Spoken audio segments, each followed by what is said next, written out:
3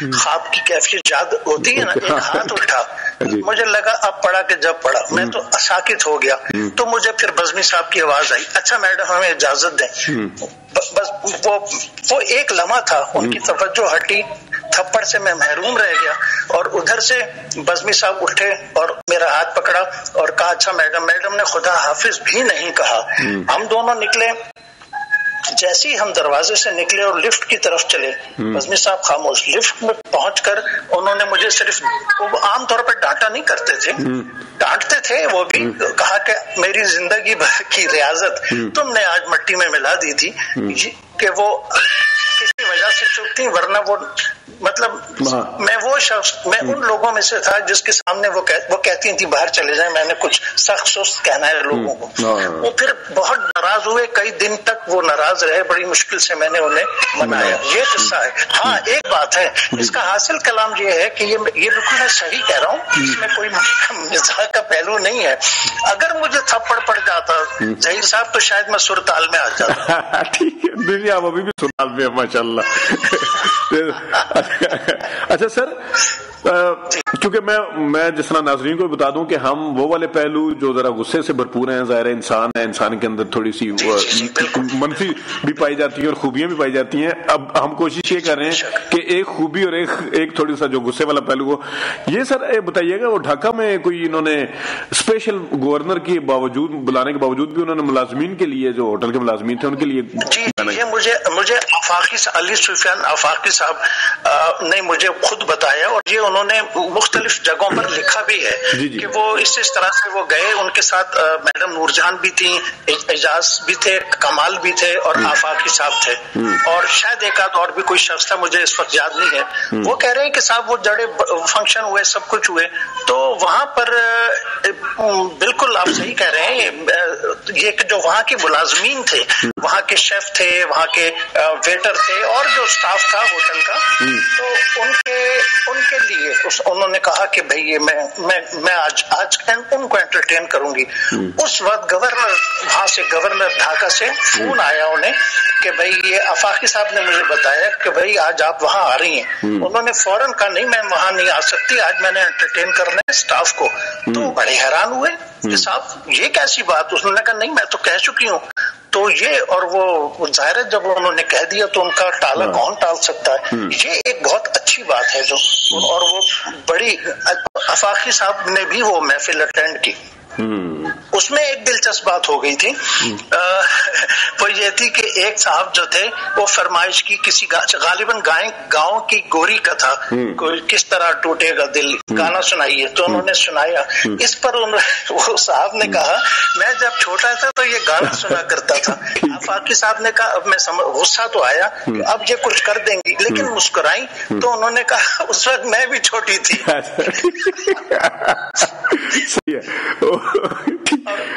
ایک چیز آپ ان کا مثبت پہلو یہ ہے جو میں نے خود دیکھا، اور وہ یہ تھا کہ پاکستان ٹیلی ویژن کراچی مرکز کے گیٹ پہ، یہ زمانہ ہے جب ابھی خبر نہیں آئی تھی کہ اخلاق احمد کو کینسر. میں ادھر ہی آ رہا تھا، میں بالکل اخلاق احمد. جی اچھا جی بتائیے. یہ میرے سامنے کی بات ہے. تو میں گیٹ سے داخل ہو رہا تھا تو وہاں پر مجیب عالم کھڑے تھے. تو وہ کہنے لگے ارے بھائی، میں گیا یار اس کو سمجھاؤ کہ ڈاکٹر کے پاس نہیں جاتا. میں نے کہا بھائی کیا ہوا؟ تو وہ مجھے مولوی کہتے تھے، اخلاق احمد. ارے مولوی ان کی باتوں میں مت آؤ. میں نے کہا بھائی کیا قصہ ہے؟ تو مجیب بھائی کہنے لگے اس کی حالت دیکھو، چہرے پہ 12 بج رہے ہیں، ڈاکٹر کے پاس نہیں جاتا. اس کے بعد خیر مجھے انہوں نے پھر کان میں بتایا کہ صاحب جی کافی دنوں سے ان کی حالت ہے، کچھ گڑبڑ ہے. رات میں اچھا مسرور بھائی کا یہ بات تھی کہ جب وہ، ہاں یہ وہ زمانہ تھا غالباً جب وہ بہت مقبول تھیں سلمہ آغا، ایک بار ملو ہم سے 200 بار ملیں. یہ جی امجد بابی کا اور مسرور بھائی کا لکھا ہوا امجد بابی کی موسیقی میں. تو وہ بہت زیادہ نا یہ طائفہ لے کے مسرور بھائی جایا کرتے تھے مڈل ایسٹ. تو وہ جب بھی، یہ کراچی کی بات ہو رہی ہے، جب بھی وہ جاتے تو مجھے فون کرتے. تو میں وہ پی آئی ڈی سے، میں اما پان ہاؤس سے ان کے 30-40 پان باندھ کے ان کو مڈ وے ہاؤس پہ یا کسی ایئرپورٹ کے قریب ہوٹل میں جا کر دیتا تھا، اور گپ شپ بھی ہوتی تھی. تو تو وہ کہنے لگے بھائی پان لے آؤ. تو میں پان لے کر گیا ان کے پاس. سلمہ آغا سے بھی بیٹھی تھی اور بھی لوگ تھے.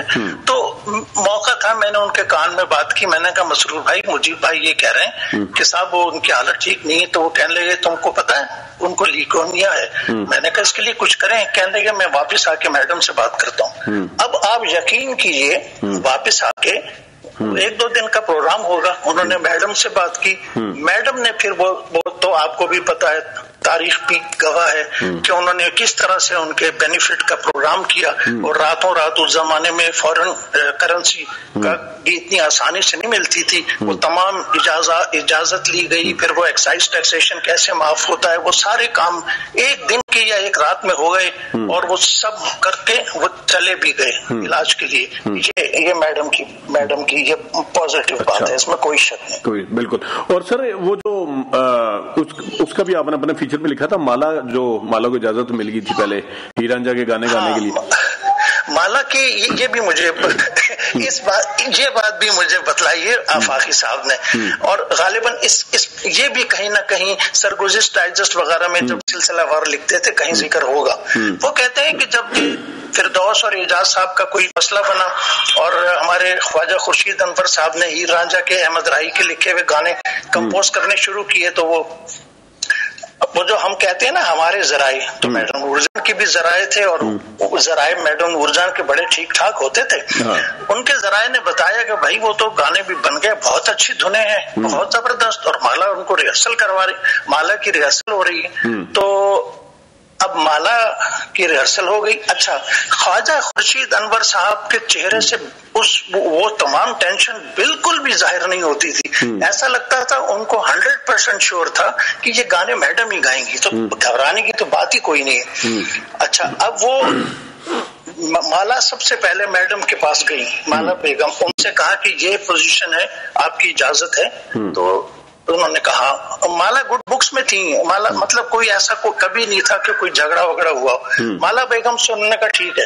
اب مالا بیگم کو اجازت مل گئی. اب وہ ریہرسل ہو رہی ہیں. جس دن ریکارڈنگ ہونا تھی, ذرائع نے بتایا کہ بھائی اب بالکل ریکارڈنگ ہونے والی, میڈم کے ذرائع نے. تو اس دن میڈم آندھی طوفان کی طرح آئی, سیدھا خواجہ صاحب کے پاس آئی.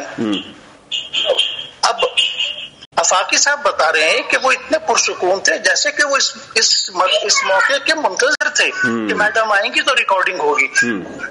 سب سے پہلے میڈم نے مالا بیگم سے کہا آپ جائیے, تو وہ تو فوراً چلی گئی. اس کے بعد انہوں نے کہا کون سا گانا ہے بتائیں. اچھا, یہ کمال کی بات ہے, غصے میں تھی میڈم, کوئی گانا انہوں نے سنا نہیں تھا. ان کے ذرائع نے ان کو کوئی دھن نہیں سنا دی تھی. اب وہاں بیٹھے سنا اور گانا ریکارڈ کروا دیا. یہ کیسی بات ہے. اچھا, جی زبردست. یہ مطلب یہ ہے نا گلوکار اصل. جی ہاں, ایسا ہے. جی جی.